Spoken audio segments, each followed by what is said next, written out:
पूरी तरह से सुखी और समृद्ध एक श्रावक ने प्रभु महावीर को वंदन किए। प्रभु ने उसे आशीर्वचन सुनाए। श्रावक, नित्य पुरुषार्थ में श्रद्धा रखो। श्रावक के साथ ही श्राविका भी थी। उसने भी प्रभु की वंदना की। प्रभु ने उसे आशीर्वाद देते हुए कहा, श्राविका, नित्य प्रारब्ध में श्रद्धा रखना। प्रभु के पट्ट शिष्य गौतम ये देख रहे थे। श्रावक और श्राविका के जाने के बाद उन्होंने महावीर स्वामी से पूछा, प्रभु, श्रावक से आपने कहा कि नित्य पुरुषार्थ में श्रद्धा रखो, और उसी की श्राविका से आपने कहा कि नित्य प्रारब्ध में श्रद्धा रखना। एक ही युगल के पुरुष को आपने पुरुषार्थ का बोध दिया और नारी को प्रारब्ध का संदेश दिया। ऐसा क्यों? महावीर स्वामी ने कहा, गौतम, प्रत्येक श्रावक एक पुरुष है। पुरुष अर्थात आत्मा का प्रबल स्वरूप।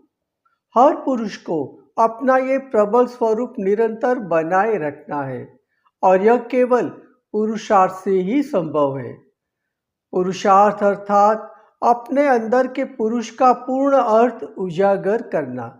जग में किसी का भी भाग्य नित्य एक सा नहीं रहता है। पुरुष के जीवन में दुर्भाग्य का समय कभी भी आ सकता है। उस समय जो सही पुरुषार्थ के साथ अपने अंदर के पुरुष को प्रबल बनाए रखता है, वही सच्चा पुरुष है।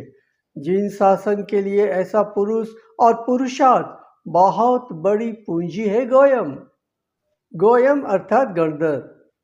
गौतम ने कहा, आपकी बात में समझ गया भगवान, किंतु आपने उसी श्रावक की पत्नी से कहा कि नित्य प्रारब्ध में श्रद्धा रखना। ऐसा क्यों? गौतम, प्रत्येक श्राविका एक नारी है। नारी अर्थात संसार में पुरुष को मिला हुआ सुख और समृद्धि का वरदान।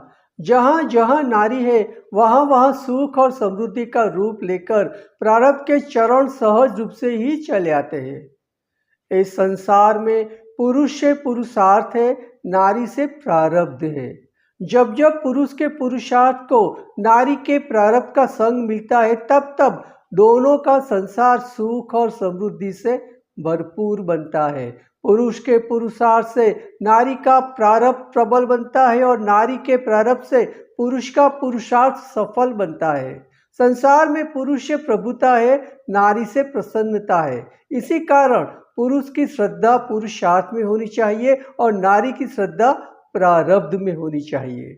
इस पर गुरु गौतम ने कहा, समझ गया प्रभु, संसार पुरुष के पुरुषार्थ से बनता है, नारी के प्रारब्ध से संवरता है। संसार पुरुष के पुरुषार्थ से बनता है, नारी के प्रारब्ध से संवरता है।